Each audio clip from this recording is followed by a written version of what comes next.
জুলাই মমতা ব্যানার্জি যেটা করে সেটাকে বলা যায় লঙ্কায় রাবণ বলো বেউলাকে দেড় আর হলো। এখন অবধি যেটা দেখতে পাচ্ছি এটা হচ্ছে ওই ক্ষমতাচ্যুত হওয়ার ফলে কিছু ক্ষমতালোভী মানুষজন, কেউ ইলেক্টেড, কেউ নন ইলেক্টেড, কেউ পারিবারিক সূত্রে, তো তারা একটা কদর্য খেয়েই করছে। আর বাড়ির মালিকের অবস্থা হচ্ছে সে বাড়ির ওটা ফেরত চায়। আর সরকার হচ্ছে রুলিং পার্টির কথা শুনে চলবে।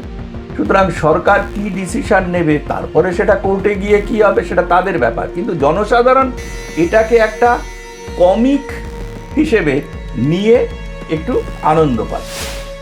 ব্যাপারটা দেখো দেখি, 21শে জুলাইকে রাজনৈতিকভাবে ব্যবহারে চরমতম নির্লজ্জ নিদর্শন যেটা এরা দেখাচ্ছে, তাতে মনে হয় পশ্চিমবঙ্গে শহীদদের কোনো দাম নেই। কোনো শহীদ, কোনো রাজনৈতিক আন্দোলনে শহীদ হওয়া মানুষগুলোর উপরে রাজনৈতিক নেতাদের যে দৃষ্টিভঙ্গি, তাতেই বোঝা যায় যে সাধারণ মানুষের থেকে রাজনৈতিক নেতৃত্ব কত দূরে চলে গেছে। এবং রাজনৈতিক নেতৃত্ব যারা জিন্দাবাদ জিন্দাবাদ বলে, তাদের আগে একটা অনুচ্চারিত শব্দ, সেটা আমরা এখন দেখতে পাচ্ছি, আপনা ধান্দা জিন্দাবাদ। এখন যোগ্যতা ব্যাপার নয়, এখন জনসাধারণের উপকার করা ব্যাপার নয়, ব্যাপার হচ্ছে শোম্যানশিপ এবং কি করে জনসাধারণের ভোট গণতান্ত্রিকতার নামে কন্ট্রোল করা যায়। তারপরে তোমার আরও আছে, এখন তো পুরো রাজনীতিটাই তালগোল পাকিয়ে গেল। কে আবার, সব রাজনৈতিক দলেরই ভালো আর খারাপ আছে।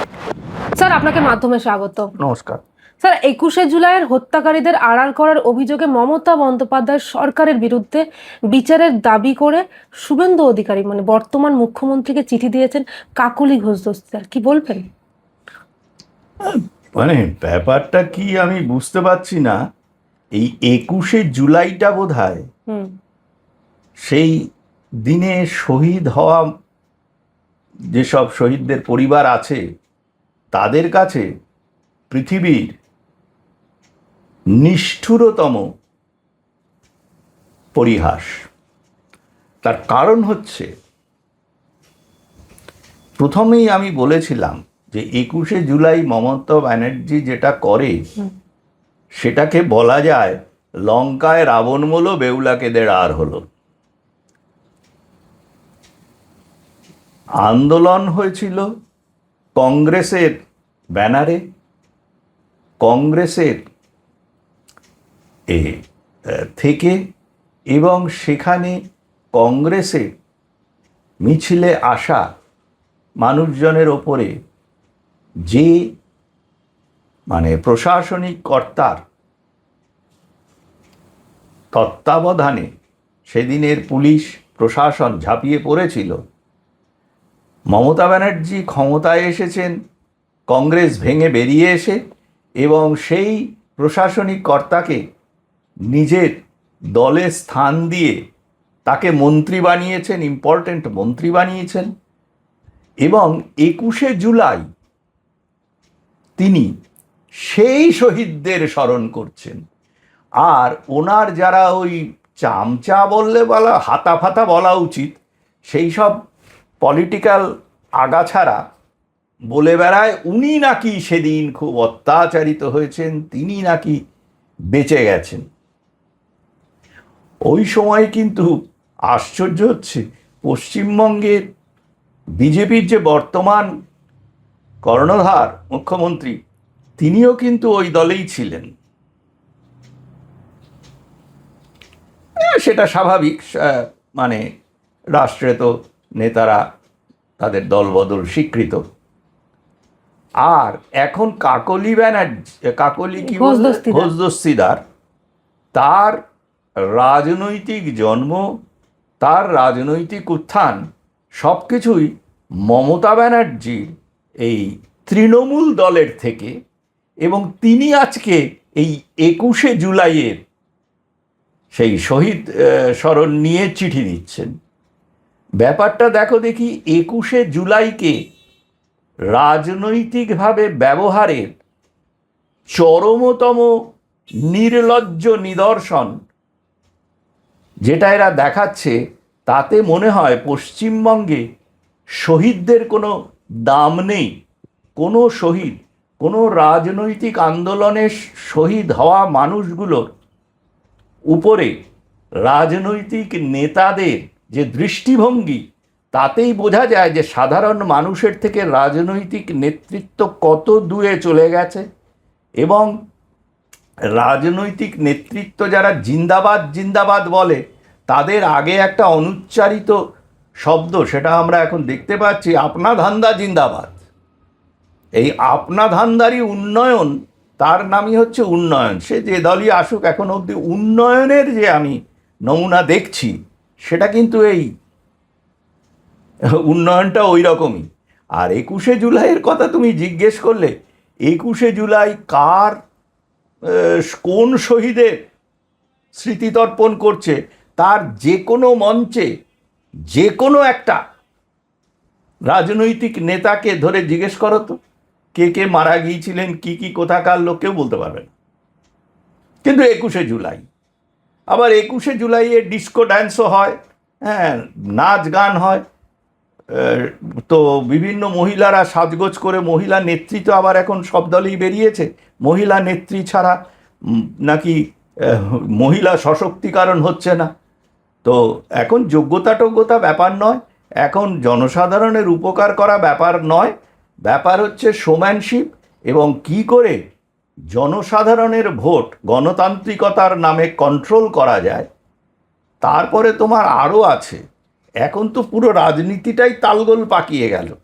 কে আবার, সব রাজনৈতিক দলেরই ভালো আর খারাপ আছে। খারাপটা বোধহয় কেউ বলে না, বলে ভালো। মানে যখন এক দলের লোকের থেকে নিয়ে সুবিধে দিতে হবে, তখন ভালো। আজকে তৃণমূলের মধ্যে ভালো তৃণমূল, খারাপ তৃণমূল। কেউ খারাপকে বলছে ভালো, কেউ ভালোকে বলছে খারাপ। আসলে তৃণমূলটা কি? যারা ভালো তৃণমূল বলছে, তারা কিন্তু এই মানে 6 মাস আগেও তৃণমূল সম্পর্কে যে ধারণা ছিল, সেই ধারণাটা তাদের আবার এখন দেখি পুরো পাল্টে গেছে। সিপিএমের ক্ষেত্রেও তাই। সিপিএমের মধ্যেও ভালো তৃণমূল, খারাপ তৃণমূল খুঁজে বেড়ায়। আবার এটাও তোমাকে দেখতে হবে যে ভালো বিজেপি, খারাপ বিজেপি, সেটা করার সময় এখনও আসেনি, ভবিষ্যতে আসবে। এবং সামাজিক যে সংগঠনগুলো আছে, তার মধ্যেও ভালো খারাপ সব লোকে বাঁচতে শুরু করবে। এই ভালো খারাপের একটা নতুন একটা সংস্কৃতি এসছে পশ্চিমবঙ্গে। তো সেখানে ওই 21শে জুলাইয়ে মানে ভালো স্মৃতিতর্পণকারী আর খারাপ স্মৃতিতর্পণকারী, এইভাবেই এদের বিভাজনটা করতে হবে। আসল ব্যাপারটা তো আমার এটাই মনে হয়, যেটা আমি বললাম, যে আসলে ওই 21শে জুলাইয়ের উপলক্ষ করে কিছু নিজেদের ক্ষমতা জাহির করা, নিজেরা সরকারি প্রশাসনের কত কাছে দেখানো, বা কতটা আমরা জনসাধারণের কাছে সেই দেখানোর নাটক করা, এই সব মেলোড্রামা চলছে এখন। অন্যদিকে আমরা দেখতে পাচ্ছি বাইপাসে যে তৃণমূলের যে ভবন রয়েছে, সেখানে আমরা দেখলাম গতকাল সন্ধ্যেবেলা একেবারে ঋতব্রত তৃণমূল যারা, তারা একেবারে চাবি লাগিয়ে দিয়ে চলে গেল। কি বলবেন? দখল করে নিল একেবারে। দেখো, আমি একটা জিনিস দেখি, ওই এখন আর সময় পাইও না, আগে সেই রিফ্রেশিং কোলার মতো ওই বাংলাদেশের খুব মানে খুব নিম্ন রুচির কিছু ওই নাটক টাটক আছে। তো আমাদের যে ভারতীয় হিন্দু সমাজে ওটা খুব একটা সুযোগ নেই বলে সেটা হয়তো ওইভাবে দেখা যায় না, কিন্তু ওদের দেশে খুব আছে। সেটা হচ্ছে একজন লোকের 3টে বউ, এইবারে সেই 3টে বউয়ের মধ্যে মারামারি চলে, এবং সেই লোকটি 3টে বউয়ের মধ্যে কাকে কি দিল না দিল সেই নিয়ে 3জনেই তার চুল ছেঁড়াছেড়ি করে। তো এখন এখানে 3টে না হলেও 2টো হয়েছে তৃণমূলের, এইবারে চুল ছেঁড়াছেড়ি চলছে। আর আশ্চর্য হচ্ছে, আসল কথাগুলো, আইনের কথাগুলো কেউ বলে না, কারণ আইন তো কেউ মানে না। তারপরে প্রত্যেকেরই দেখাতে হবে যে তারাই জনসাধারণের কাছে আসল তৃণমূল। কাজেই কালীঘাটপন্থীরা বলছে, যিনি বানিয়েছেন তিনি রূপকার, তিনি স্রষ্টা, আবার বানিয়েছেন সেটাও আবার পাল্টে যায়। ধরো কংগ্রেস দলকে কে বানিয়েছেন? অনেকে বলে মোহনদাস করমচাঁদ গান্ধী, অনেকে বলে জওহরলাল নেহেরু, কাজেই তার ফ্যামিলি রাজ করবে, সেটা মেয়ের ফ্যামিলি আরও যাই হোক। আবার অনেকে বলেন কেন আলেকজান্ডার হিউম, উনিই তো কংগ্রেস দলের প্রতিষ্ঠা করেছিলেন, কাজেই ওর নিয়মটা চলবে। তো এই রকম অবস্থা হয়েছে যে তৃণমূল মমতা ব্যানার্জি করেছিলেন, কাজে মমতা ব্যানার্জি যা বলবেন তার পারিবারিক উত্তরাধিকারী যা বলবে সেটাই তৃণমূল হবে। আবার একই রকমভাবে যারা ভেঙে বেরিয়ে এসছে তাদেরও এক যুক্তি আছে। তাদের থেকে আবার এখন যে মানে যিনি ব্যবসা করে খান ওখানকার ওই বাড়িটার যে মালিক যারা, তারা তো স্বাভাবিকভাবেই যে প্রশাসনের বিরোধিতা তারা করবে না, আগে প্রশাসনের পক্ষে তারা কাজ করতে, এখনও তাই বলছে। এবং তারা বলছে যে ওখানে কন্ট্রাক্ট কিন্তু মমতা ব্যানার্জির সঙ্গে হয়নি বা তৃণমূলের সঙ্গে হয়নি, ভারবালি হয়েছিল। আচ্ছা, ভারবালি কন্ট্রাক্ট জানা ছিল না। তো আবার সেখানে সই করেছে ফিরহাদ হাকিম, তিনি আবার এখন অন্য দলের, তিনি আবার অন্য দল, মানে ওই তৃণমূলের ওই ভালো তৃণমূল বা খারাপ তৃণমূল যাই বলো, আমি তো ভালো খারাপ স্ট্যাম্প আউট করার জায়গা নেই। তো এই রকম একটা অদ্ভুত সিচুয়েশন হয়েছে। সে বাংলাদেশের সেই একাধিক স্ত্রীওয়ালা পুরুষের যে অবস্থা হয়, সরকার এখন সেটা ঠিক করবে। সরকার সেই পুরুষ যে কি করবে না করবে, মানে সরকারি প্রশাসনের কথা বলছি। তবে এগুলো হচ্ছে রাজনৈতিক নেতাদের কদর্য খেয়েই, এবং সাধারণ মানুষ কিন্তু, আমি বলতে পারি সাধারণ মানুষের পক্ষে, আমিও তাদের ভাষাটা বুঝি কারণ আমি তাদেরই লোক। হ্যাঁ, আমি নিজেকে সবসময় ভিআইপি বলি, ভেরি ইনসিগনিফিক্যান্ট পার্সন। যেই জন্য মানে কোন দল গেল কোন দল এলো, দেখো কেউ যদি খারাপ কিছু করে আমি তার বিরুদ্ধে প্রতিবাদ করেছি, কেউ যদি ভালো কিছু করে তাকে প্রশংসা করব, কেউ ভালো কিছু না করলেও তাকে প্রশংসা করব। এই ধরনের দলদাস বৃত্তির বোধহয় আমার প্রয়োজনীয়তা নেই, আর কেউ আমাকে ওরকম বদনামও দেবে না, ইচ্ছাকৃতভাবে না হলে। তো এখনও অবধি যেটা দেখতে পাচ্ছি এটা হচ্ছে ওই ক্ষমতাচ্যুত হওয়ার ফলে কিছু ক্ষমতালোভী মানুষজন, কেউ ইলেক্টেড কেউ নন ইলেক্টেড, কেউ পারিবারিক সূত্রে, তো তারা একটা কদর্য খেয়েই করছে। আর বাড়ির মালিকের অবস্থা হচ্ছে সে বাড়ির ওটা ফেরত চায়। আর সরকার কে? সরকার হচ্ছে রুলিং পার্টির কথা শুনে চলবে। সুতরাং সরকার কি ডিসিশন নেবে, তারপরে সেটা কোর্টে গিয়ে কি হবে সেটা তাদের ব্যাপার, কিন্তু জনসাধারণ এটাকে একটা কমিক হিসেবে নিয়ে একটু আনন্দ পাচ্ছে। একেবারেই স্যার, আমরা দেখলাম ঋতব্রত তৃণমূল তারা চাবি লাগিয়ে বেরিয়ে গেলেন, তারপর দেখলাম কালীঘাট তৃণমূলের লোকেরা এলেন এবং তারা বলছে ঢুকতে দেওয়া হচ্ছে না কেন, এবং তারা গিয়ে আবার থানায় অভিযোগও করে এসছে। হ্যাঁ, থানায় অভিযোগ আর কোর্টে মামলা, এই দুটো তো খুব এখন জলবৎ তরলং হয়ে গেছে। কারণ রাজনৈতিক নেতাদের হাতে টাকা থাকে, টাকা থাকলেই এই কাজগুলো করা যায়। অন্যদিকে দেখছি আমরা আগামী 8ই জুলাই অভিষেক বন্দ্যোপাধ্যায় তার ভয়েস স্যাম্পল নেওয়ার কথা আছে। সেক্ষেত্রে আমরা দেখলাম অভিষেক বন্দ্যোপাধ্যায় বারবার বিধাননগর কোর্ট, তারপর দেখলাম হাইকোর্টে বারবার যাচ্ছে দ্রুত শুনানির জন্য, কিন্তু আমরা দেখলাম সেটা হলো না। আগামী মঙ্গলবার হয়তো আবার যেতে পারে। অভিষেক ব্যানার্জি যে ওই কথাগুলো বলেছে সেটা তো আমরা বিভিন্ন বৈদ্যুতিন চ্যানেলে নিজেরাই শুনেছি। হ্যাঁ, তো সেখানে এইসব ভয়েস টেস্টের নাটক এতক্ষণ ধরে চলছে কেন? আর তিনি কি অস্বীকার করেছেন যে আমার এই ভয়েসটা নয়? সেটা এক নম্বর। দ্বিতীয় হচ্ছে যে ভয়েস টেস্ট যদি হয় এবং উনি যদি করেই থাকেন সেটা, তাহলেও তাকে কোর্টে যাওয়ার কোনো প্রয়োজন নেই, যেটা ধরা পড়বেই। আর যদি উনি না বলে থাকেন সেটা, উনি সরাসরি ভয়েস টেস্টে সেটা ক্লেম করাবেন, ভয়েস টেস্টে যাবেন, গিয়ে ক্লেম করবেন যে আমার এটা সত্যটা সামনে আসবে না। সত্য সামনে আসবে এইটা জানলে পরে আজকের এই রাজ্যের রাজনৈতিক নেতারা প্রচণ্ড ভয় পান। কেন সত্যকে স্বীকার করতে এত ভয়? অভিষেক বন্দ্যোপাধ্যায় মানে এত তাড়াহুড়ো কিসের, মানে এত ছোটাছুটি? আমিও তো সে কথাই বলছি যে এত এই জিনিসটা কিসের, উনি কি বলতে চাইছেন?